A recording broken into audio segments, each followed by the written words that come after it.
श्री स्वामी समर्थ. माझं नाव दिलीप काशीनाथ निवळकर, राहणार कल्याण.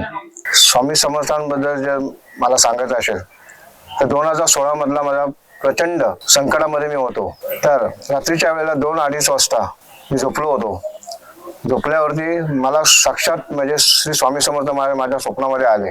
स्वप्नामध्ये आल्यानंतर दरवाजा उघडला, मी बेल वाजली, दरवाजा उघडल्यानंतर अक्षरशः म्हणजे स्वामींनी मला मिठी मारली आणि मला बोलले की भिवू नको, मी तुझ्या पाठीशी आहे. असं स्वप्न पडल्यानंतर मी दुसऱ्या दिवशी माझी बॅग घेतली आणि मी श्री स्वामी समर्थ अक्कलकोटला गेलो. हा एक माझा जीवनामधला अनुभव आहे. आणि गुरुपौर्णिमेच्या दिवशी, गुरुपौर्णिमेला ज्या वेळेला दर गुरुपौर्णिमेला मी अक्कलकोटला श्री स्वामी समर्थ माझ्याकडे जातो. पण ज्या वेळेला गुरुपौर्णिमा होती त्यावेळेला माझ्या अक्षरशः तब्येत माझी बिघडलेली होती.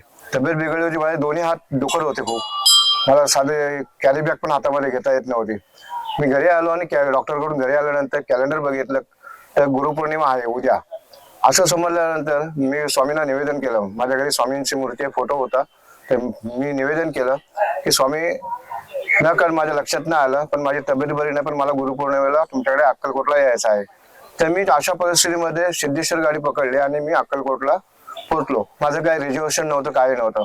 पण त्या गाडीमध्ये जे हाऊसकीपिंग वाले जे असतात त्यांनी मला अक्षरशः मला बसायला सीट दिली आणि त्यांनीच मला झोप लागल्यानंतर त्यांनी मला उठवलं. हे एक मला एक प्रचिती आहे स्वामींची. तिथे गेल्यानंतर स्वामी समर्थांकडे गेल्यानंतर अक्कलकोटला ब्लड डोनेशनचा कॅम्प होता. तर वर्षातून 2 वेळा मी ब्लड डोनेट करतो. तर स्वामींकडे गेल्यानंतर मी तिला विचारलं ब्लड डोनेट मी करू शकतो का.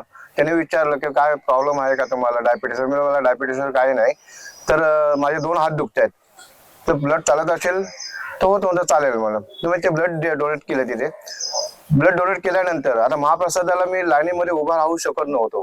जुनं जे अन्नक्षेत्र होतं ना अक्कलकोटला तिथे, तर मी तिथल्या सिक्युरिटीला मी रिक्वेस्ट केली की बाबा मला महाप्रसाद मी लाईनीमध्ये उभं राहू शकत नाही, तर तुम्ही मला जाऊ का आतमध्ये.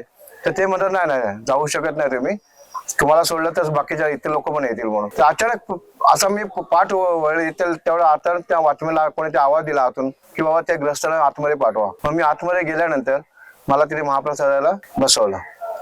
हा एक अनुभव आहे माझा. श्री स्वामी समर्थ. जय जय स्वामी समर्थ.